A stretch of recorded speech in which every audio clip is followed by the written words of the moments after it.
बहुत बहुत स्वागत है आप सभी का study with Swati YouTube channel पर।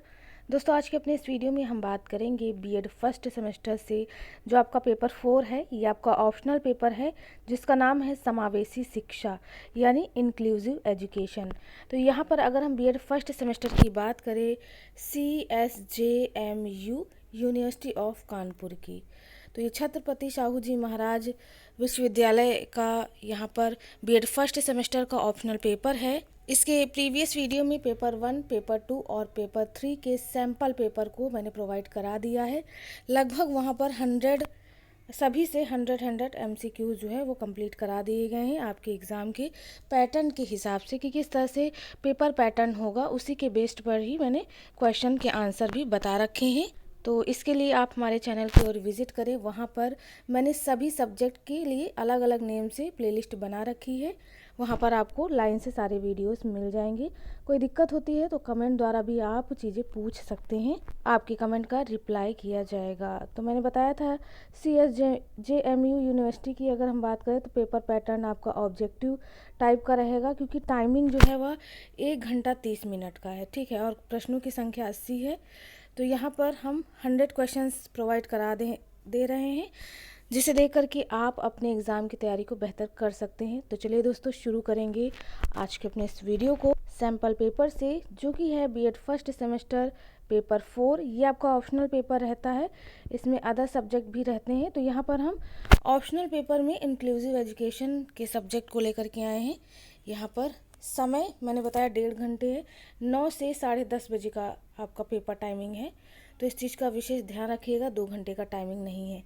मैक्सिमम मार्क्स जो हैं वो 80 बताया जा रहा है, लेकिन यहाँ पर हम 100 क्वेश्चंस रख रहे हैं। मान लीजिए कि आपके क्वेश्चन की संख्या 100 हो, आपको चॉइस करने का भी मौका दिया जाए या चूज़ करने का मौका दिया जाए, तो आप उस हिसाब से अपने क्वेश्चन का आंसर दे सकते हैं। तो चलिए दोस्तों, पहला नंबर का प्रश्न देखते हैं। RCI 1992 का वर्तमान स्वरूप कब अस्तित्व में आया? आपको डेट वगैरह याद रखनी है। तो यहाँ पर फर्स्ट का जो आंसर हो जाएगा वह है सी, वर्ष 2000 में संसद में संशोधन के बाद अस्तित्व में आया। करेक्ट आंसर 1 का सी हो जाएगा। नेक्स्ट क्वेश्चन नंबर 2 है कि डिसलेक्सिया का सही अर्थ है। डिसलेक्सिया क्या होता है?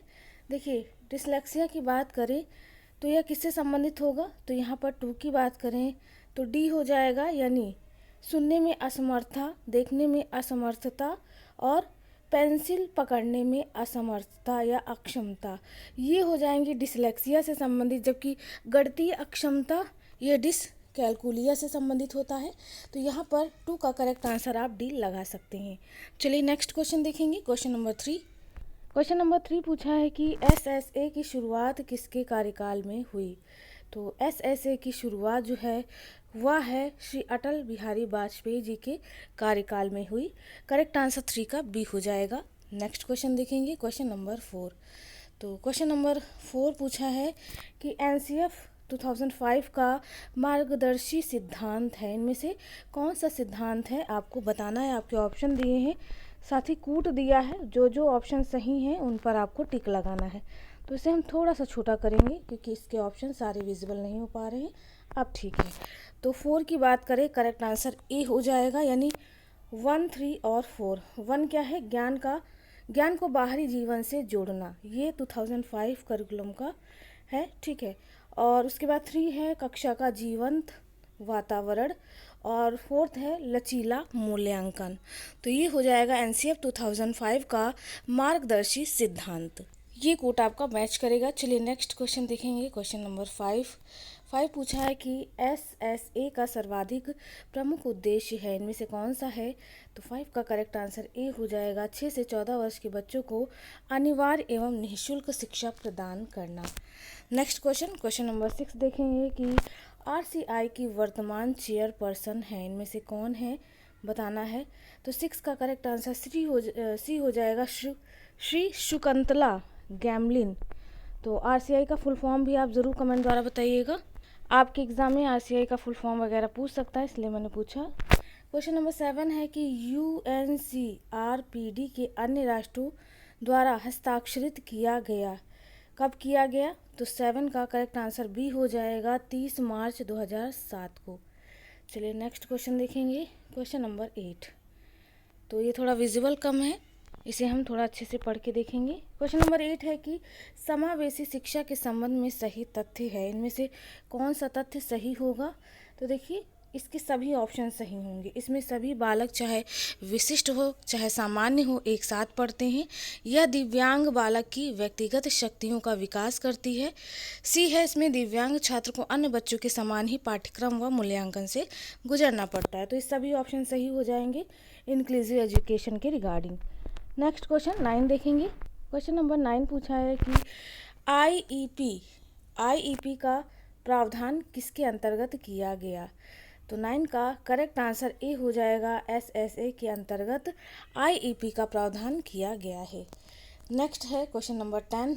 क्वेश्चन नंबर 10 पूछा है कि कथन एक समावेशी शिक्षा के लिए व्यापक एक उत्प्रेरक की भूमिका निभाता है। कथन 2 जो है वह दिव्यांग बालकों की शिक्षा के लिए व्यक्तियों, समुदाय, राज्य व सबको साथ आना होगा। तो निष्कर्ष कैसे निकलेगा।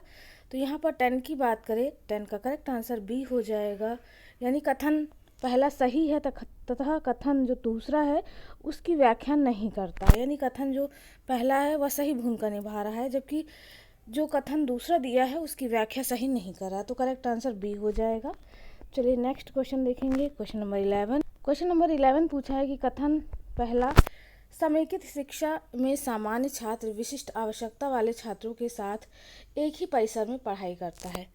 कथन दूसरा समेकित शिक्षा के द्वारा छात्र व्यक्तिगत विभिन्नता को स्वीकारना सीखते हैं। कथन तीसरा समावेशी कक्षा छात्रों की अनावश्यक प्रतिस्पर्धा को रोकती है। तो इनमें से निष्कर्ष आपको निकालना है कि तीनों ठीक हैं या कौन सा इसमें से सही है। तो 11 की बात करें, करेक्ट आंसर डी हो जाएगा। कथन जो दूसरा है, दूसरे की व्याख्या कथन तीसरा द्वारा किया गया है तथा कथन एक ठीक तथा स्वतंत्र है। मतलब कुल मिला के आपका आंसर 11 का डी हो जाएगा। नेक्स्ट देखेंगे क्वेश्चन नंबर 12। क्वेश्चन नंबर 12 पूछा है कि निःशक्त बच्चों के साथ कार्य करते समय परामर्शदाता के लिए यह आवश्यक है कि वह विद्यालय आधारित सेवाओं को बढ़ाए। ऐसा करके परामर्शदाता निम्नलिखित को कार्य सौंपता है। किसको कार्य सौंपता है। तो 12 की बात करें, 12 का करेक्ट आंसर बी हो जाएगा, सहकर्ता को। नेक्स्ट क्वेश्चन देखेंगे, क्वेश्चन नंबर 13 पूछा है कि कथन एक दिव्यांग बालकों को सामान्य छात्रों के साथ शिक्षा देने से उनका मनोबल बढ़ता है, साथ ही सामाजिकता का विकास होता है। कथन दूसरा गंभीर दिव्यांग बालकों को एक सीमा तक ही समावेशी शिक्षा दी जा सकती है, अन्यथा उनके लिए वैकल्पिक शिक्षा की व्यवस्था की जाए। तो इसमें से आपको निष्कर्ष निकालना है कौन सा इसमें निष्कर्ष सही होगा। तो 13 की बात करें, 13 का करेक्ट आंसर बी हो जाएगा। कथन फर्स्ट तथा कथन सेकंड ठीक है तथा कथन फर्स्ट की व्याख्या कथन सेकंड द्वारा नहीं की जा सकती। तो इस तरह से 13 का जो आंसर हो जाएगा करेक्ट वो है बी। चलिए नेक्स्ट क्वेश्चन देखते हैं। नेक्स्ट क्वेश्चन है क्वेश्चन नंबर 14। क्वेश्चन नंबर 14 है कि कथन फर्स्ट समेकित तथा समावेशी शिक्षा सभी छात्रों को एक साथ पढ़ने के लिए प्रेरित करती है। कथन सेकंड जो है ये दूसरा जो है समावेशी शिक्षा में दिव्यांगों को पाठ्यक्रम में छूट दी जा सकती है। निष्कर्ष इससे क्या निकलेगा। तो 14 की बात करें, निष्कर्ष सी आ जाएगा, यानी दोनों कथन ठीक हैं तथा कथन जो दूसरा है कथन पहले की व्याख्या नहीं कर सकता। तो इस तरह से 14 का आप करेक्ट आंसर सी लगा सकते हैं। क्योंकि टाइम कम है तो इस वजह से इन चीज़ों को हम अच्छे से एक्सप्लेन नहीं कर पा रहे हैं, क्योंकि सैम्पल पेपर प्रोवाइड कराने के बाद हम MCQs जो भी इम्पोर्टेंट हैं उनको लेकर के जल्द ही सभी सब्जेक्ट के मिल जाएंगे, क्योंकि आपके पेपर जो हैं वो 1 अप्रैल 2022 से हैं और आज जो डेट है वह है 30 मार्च 2022। तो टाइम बहुत कम बचा है, इसीलिए हम तेज़ी से और जल्दी जल्दी इन प्रश्नों को देख रहे हैं। क्वेश्चन नंबर 15 है कि निम्नलिखित में से कौन सा प्रतिभाशाली बच्चों के संदर्भ में सही नहीं है। इनमें से कौन सा सही नहीं है। तो 15 का करेक्ट आंसर सी हो जाएगा कि सृजनात्मक पुनर्प्रस्तुति ये सही नहीं होगा, जबकि विश्लेषणात्मक समझ, संश्लिष्ट अंतर्दृष्टि और दक्षताओं का व्यवहारिक अनुप्रयोग ये सभी सही हैं, जबकि ये सृजनात्मक पुनर्प्रस्तुति ये कहना गलत है। सृजनात्मकता होता तो ठीक है, लेकिन पुनर्प्रस्तुति ये कहना सही नहीं है। 16 है कि प्राथमिक विद्यालयों में मध्याह्न भोजन योजना का प्रारंभ किया गया। क्यों किया गया है? तो 16 का करेक्ट आंसर ए हो जाएगा, नामांकन में वृद्धि करने के लिए। और डेट याद रखना, 15 अगस्त 1995 में MDM आया। ये पूछ सकता है कि कब आया, तो डेट वगैरह ध्यान रखिएगा। अगला प्रश्न है क्वेश्चन नंबर 17 कि निम्नलिखित में से कौन सा कथन अधिगम निःशक्तता वाले छात्रों के संदर्भ में सही है? आपके ऑप्शन दिए हैं, तो 17 का यहाँ पर करेक्ट आंसर ए हो जाएगा कि उनमें प्रत्यक्ष परक दुर्बलता होती है, जिसे सोचने तथा तर्क करने संबंधी प्रत्यक्ष परक कौशल प्रभावित होता है। करेक्ट आंसर 17 का ए हो जाएगा। बाकी ऑप्शन आप देख सकते हैं। क्वेश्चन नंबर 18 पूछा है कि निम्नलिखित में से कौन सा अधिगम निर्योग्यता का कोई प्रकार नहीं है? तो यहाँ पर 18 की बात करें तो देखिए, डिसलेक्सिया पठन संबंधी, डिस्ग्राफिया जो है लेखन संबंधी, इसी तरह से एलेक्सिया और एस्फेक्सिया भी अलग अलग अधिगम निर्योग्यता से संबंधित है। तो इनमें से एक ऐसा कौन सा है जो नहीं है? देखिए, इनमें से एक जो ऐसा है वह है डी, एस्प्रेक्सिया नाम का कुछ नहीं होता है। ठीक है, ये अधिगम निर्योग्यता का प्रकार नहीं है। एलेक्सिया, डिस्ग्राफिया और डिस्कैल्कुलिया या डिसलेक्सिया, ये सभी अधिगम निर्योग्यता के प्रकार कहलाएंगे। नेक्स्ट क्वेश्चन नंबर 19 है कि विद्यालय स्तर की शिक्षा बालिकाओं और समाज के सामाजिक रूप से पिछड़े वर्ग के लिए निःशुल्क और अनिवार्य शिक्षा की नीति को लागू करती है या किस अभियान का प्रतिनिधित्व करता है? तो 19 की बात करें, 19 का करेक्ट आंसर जो है वह बी हो जाएगा, समता और समानता के अधिकार के अंतर्गत ही आएगा।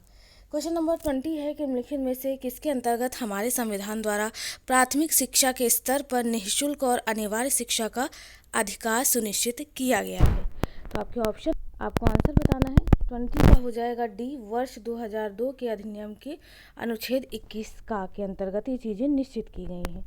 चलिए नेक्स्ट क्वेश्चन देखेंगे, क्वेश्चन नंबर 21। क्वेश्चन नंबर 21 पूछा है कि सामान्य बच्चों के साथ पढ़ने वाले निःशक्त बच्चों का ऐसा न्यूनतम प्रतिबंधित पर्यावरण संबंधी कार्यक्रम जिसे विशेषज्ञ अध्यापक जो हैं द्वारा सहयोग दिया जाता है होता है, क्या कहलाएगा? तो 21 की बात करें, 21 का करेक्ट आंसर बी हो जाएगा, एकीकृत शिक्षा कार्यक्रम। नेक्स्ट क्वेश्चन 22 है कि एक समस्या बालक वह है, यानी एक समस्यात्मक बालक वह है।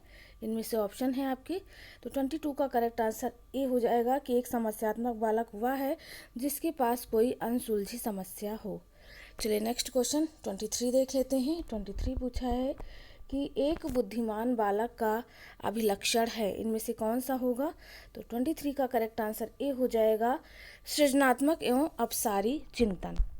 नेक्स्ट क्वेश्चन 24 देखेंगे। क्वेश्चन नंबर 24 पूछा है कि भारत में प्राथमिक शिक्षा के सार्वभौमिकरण हेतु निम्नलिखित में से किसे एक हस्तक्षेप के रूप में प्रयोग में लाया गया है?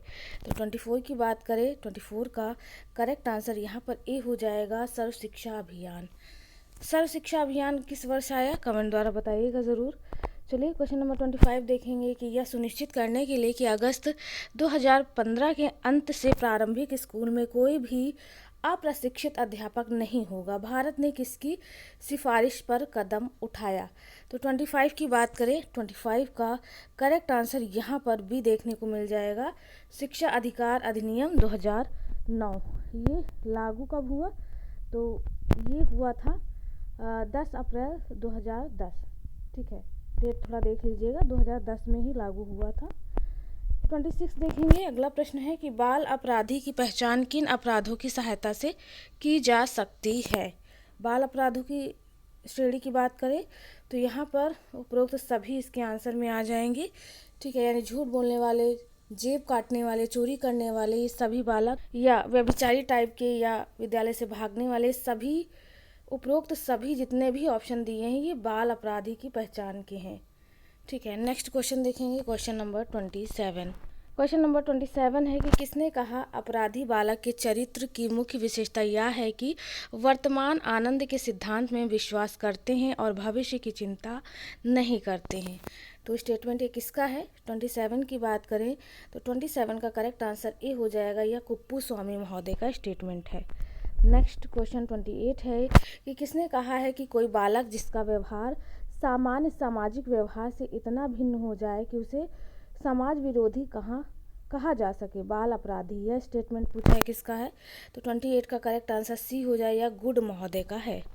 नेक्स्ट 29 देखेंगे। चूँकि टाइम कम बचा है इसलिए हम जल्दी जल्दी इन प्रश्नों को कवर कर रहे हैं।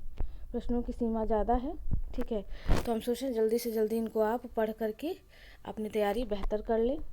चलिए 29 पूछा है किसने कहा है कि सामाजिक समस्या के रूप में अपराध में वृद्धि होती जान पड़ती है। वृद्धि कुछ तो जनसंख्या की सामान्य वृद्धि के परिणाम स्वरूप और कुछ जनसंख्या अधिक भाग के ग्रामीण वातावरण के बजाय शहरी वातावरण में रहने के परिणाम स्वरूप हो रही है। यह स्टेटमेंट किसका है? तो 29 की बात करें, यह स्टेटमेंट है मेडिसन एवं जॉनसन महोदय का। तो स्टेटमेंट वगैरह आप देख लीजिए, आप अच्छे से इन्हें तैयार कर लीजिए, इनसे आपको काफ़ी प्रश्न मिलेंगे। अगला क्वेश्चन देखेंगे, क्वेश्चन नंबर 30 पूछा है कि बाल अपराधी की विशेषताएं हैं, इनमें से कौन सी बाल अपराधी की विशेषताएं हैं? तो देखिए मैंने सभी बताई थी, ये सभी हो जाएंगी, यानी गठा हुआ, पुष्ट शरीरी, जिद्दी, स्वार्थी, ये सभी बाल अपराधी की विशेषताएं, यानी व्यवहार में व्याकुलता, ये सभी आ जाएंगी। करेक्ट आंसर डी लगा सकते हैं। नेक्स्ट क्वेश्चन 31 है कि बाल अपराधी का प्रकार है। तो बाल अपराधी मैंने कई बार बताया है कौन है, तो इसका करेक्ट आंसर भी डी होगा। उपरोक्त सभी, यानी धोखाधड़ी, चुनौती देना, चोरी करना, लड़ना झगड़ना, ये सभी बाल अपराधी का प्रकार माना जाएगा। नेक्स्ट क्वेश्चन 32 है कि बाल अपराध का आर्थिक कारण है, इनमें से क्या कारण होगा? तो देखिए 32 का भी जो करेक्ट आंसर है वह डी हो जाएगा, उपरोक्त सभी, यानी अनुपयुक्त व्यवसाय, निर्धनता, पारिवारिक संघर्ष, ये सभी बाल अपराधी के जो है आर्थिक कारण हो सकते हैं। क्वेश्चन नंबर 33 है कि किसने अपने अध्ययनों के आधार पर यह स्पष्ट किया कि प्रत्येक मूल प्रवृत्ति के साथ एक संवेग जुड़ा रहता है? तो 33 का करेक्ट आंसर सी हो जाएगा, मैकडूगल महोदय ने। नेक्स्ट क्वेश्चन 34 है कि बाल अपराध का शारीरिक कारण है, इनमें से कौन सा है? तो 34 का करेक्ट आंसर सी हो जाएगा, दोनों, यानी शारीरिक दोष और यौनांगों का तीव्र विकास। 35 देखेंगे, किस प्रकार के मनुष्य बाल अपराधियों को जन्म देते हैं? तो 35 का करेक्ट आंसर ए हो जाएगा, केवल एक्स गुणसूत्र वाली स्त्रियां तथा XYY गुणसूत्र वाले मनुष्य ऐसे बाल अपराधियों को जन्म देते हैं। 36 देखेंगे कि बाल अपराध का आनुवंशिक कारण है, इनमें से कौन सा होगा? तो 36 का करेक्ट आंसर डी हो जाएगा, ये सभी, यानी अपराधी प्रकृति, शारीरिक रचना और उत्पादक गुणसूत्र। अगला प्रश्न है क्वेश्चन नंबर 37 की आक्रमण निराशा की सामान्य गतिक्रिया या प्रतिक्रिया कर लीजिएगा। व्यक्ति जितनी अधिक निराश होता है उतना ही अधिक आक्रमणकारी हो जाता है, यह कथन किसका है? तो 37 की बात करें, 37 का करेक्ट आंसर जो है वह ए हो जाएगा, हरलॉक महोदय का। 38 है कि बाल अपराध का मनोवैज्ञानिक कारण है, इनमें से कौन सा बाल अपराध का मनोवैज्ञानिक कारण हो सकता है? तो यहाँ पर बाल अपराध की बात करें तो ये सभी कारक हो सकते हैं, यानी अवरुद्ध इच्छा ग्रंथियाँ, निराशा, संवेगात्मक असंतुलन, ये सभी बाल अपराध का मनोवैज्ञानिक कारण हैं। नेक्स्ट देखेंगे 39 नंबर का क्वेश्चन पूछा है कि किसने कहा है व्यक्तियों में साधारणतः दो प्रकार के उत्पादक गुणसूत्र होते हैं, या उत्पादक गुणसूत्र स्त्रियों में XX तथा पुरुषों में XY होते हैं, किसने बोला है ये? तो 39 की बात करें, 39 का करेक्ट आंसर सी हो जाएगा, या मेडिसन एवं जॉनसन ने बताया है। चलिए क्वेश्चन नंबर 40 देख लेते हैं। 40 पूछा है किसने कहा है आनुवांशिक लक्षण अपराधी प्रवृत्तियों को प्रोत्साहित करते हैं, आपको बताना है। तो यह बताया है वैलेंटाइन महोदय ने। करेक्ट आंसर यहाँ पर डी हो जाएगा। नेक्स्ट क्वेश्चन 41 पूछा है कि बाल अपराध के विद्यालय संबंधी कारण हैं, कौन से कारण बाल अपराध के विद्यालय संबंधी कारणों से संबंधित हैं? तो 41 की बात करें तो करेक्ट आंसर डी हो जाएगा, सभी, यानी शिक्षक का दुर्व्यवहार, अरुचिकर शिक्षण, मार्गदर्शन की कमी, ये सभी आते हैं अगर हम बाल अपराध के विद्यालय संबंधी कारण की बात करें। चलिए 42 देख लेते हैं। 42 पूछा है किसने कहा है बाल अपराध का सबसे महत्वपूर्ण कारण बालक के द्वारा परिवार के दुर्व्यवहार का अनुभव किया जाना है। तो 42 का करेक्ट आंसर ई हो जाएगा, ये कुप्पू स्वामी का स्टेटमेंट है। चलिए नेक्स्ट 43 देख लेते हैं। 43 पूछा है कि किसने अमेरिका के शिकागो एवं बोस्टन नगरों के 4000 अपराधी बच्चों का अध्ययन किया, तो उनमें से 2000 को भग्न परिवारों से संबंधित पाया, इसमें से कौन महोदय थे? तो 43 की बात करें, 43 का करेक्ट आंसर ए हो जाएगा, हिली एवं ब्रोनर महोदय ने। नेक्स्ट 44 है कि किसने कहा है क्षुधा एवं भुखमरी उन्हें अपराध के सरल एवं कुटिल मार्ग पर चलने को प्रोत्साहित करती है। तो 44 का करेक्ट आंसर ए हो जाएगा, डॉक्टर हेकरवाल। नेक्स्ट क्वेश्चन नंबर 45 है कि किसने कहा है यदि आप इस बात का अनुभव करना चाहते हैं कि पीढ़ियों के बाद पीढ़ियां किस प्रकार पहाड़ी नदियों के वेग से विनाश की ओर बढ़ रही हैं, तो आप किस प्राइवेट स्कूल को ध्यान से देखिए। तो ये बात किसने कही है? तो 45 की बात करें, 45 का करेक्ट आंसर भी हो जाएगा, यह बोला है H.C. वेल्स महोदय ने। नेक्स्ट क्वेश्चन देखेंगे 46 नंबर का। 46 नंबर का पूछा है प्रश्न कि किसने कहा है अपराध चरित्र का विकास करने में निर्धनता का अति महत्वपूर्ण कारक है। ये किसने बोला है? तो 46 का करेक्ट आंसर भी हो जाएगा कुप्पुस्वामी महोदय ने। नेक्स्ट 47 नंबर का क्वेश्चन है कि बाल अपराध का पारिवारिक कारण, इनमें से बाल अपराध का पारिवारिक कारण कौन सा हो सकता है? तो देखिए उपरोक्त सभी बाल अपराध का पारिवारिक कारण है, यानी भग्न परिवार, परिवार का वातावरण, परिवार की निर्धनता, ये सभी कारण आ जाएंगे। नेक्स्ट 48 नंबर का क्वेश्चन है कि किसने अपने अध्ययनों के आधार पर यह निष्कर्ष निकाला है कि आधे से अधिक अपराधी बालक निर्धन परिवारों के होते हैं। तो 48 का करेक्ट आंसर सी हो जाएगा, बल्ट महोदय ने ये बताया है। स्टेटमेंट वगैरह ध्यान रखिएगा, इनसे काफ़ी प्रश्न पूछे जा सकते हैं। 49 है कि बाल अपराध निवारण में विद्यालय का कार्य है, इनमें से क्या कार्य होगा? तो 49 का करेक्ट आंसर डी हो जाएगा, इनमें से सभी कारक हो जाएंगे, यानी उत्तम वातावरण, व्यक्तिगत विभिन्नताओं के अनुरूप शिक्षा की व्यवस्था, अच्छी नागरिकता की शिक्षा, ये सभी बाल अपराध निवारण में विद्यालय के कार्य कहलाएंगे। लास्ट क्वेश्चन 50 नंबर का देखेंगे। पूछा है कि किसने अपने अध्ययनों के आधार पर यह स्पष्ट किया है कि सस्ते उपन्यास व पत्रिका बाल अपराधों के लिए उत्तरदायी हैं। तो यह बताया हिली व ब्रूनर महोदय ने। तो दोस्तों यहाँ पर हमने बहुत जल्दी सुपर फास्ट रिवीजन के तहत 50 क्वेश्चंस कंप्लीट करा लिए हैं पार्ट 1 में। नेक्स्ट वीडियो पार्ट 2 में 50 से 100 तक की, यानी 51 से 100 तक की क्वेश्चंस को कंप्लीट कराया जाएगा। उम्मीद और आशा है आप सभी को हमारा यह वीडियो पसंद आया हो। तो चलिए दोस्तों, आज के इस वीडियो में बस इतना ही। मिलते हैं अपने एक नेक्स्ट वीडियो में इसके पार्ट 2 के साथ। चलिए, तब तक के लिए आप सभी का बहुत बहुत धन्यवाद है। और आप सभी मुझे टेलीग्राम चैनल पर ज़रूर ज्वाइन कर ले, वहाँ पर इन सभी का PDF अवेलेबल करा दिया जाएगा। मेरा टेलीग्राम चैनल नेम है स्टडी विद स्वाति, मेरे ही चैनल के नेम से है। आप मुझे टेलीग्राम पर सर्च करके वहाँ पर फॉलो कर लीजिएगा। PDF वगैरह अवेलेबल हो जाती हैं, साथ ही वीडियोज़ का लिंक वगैरह चीज़ें और भी बताई जाती हैं। तो आज के इस वीडियो में बस इतना ही। मिलते हैं अपने एक नेक्स्ट वीडियो में। Thanks for watching.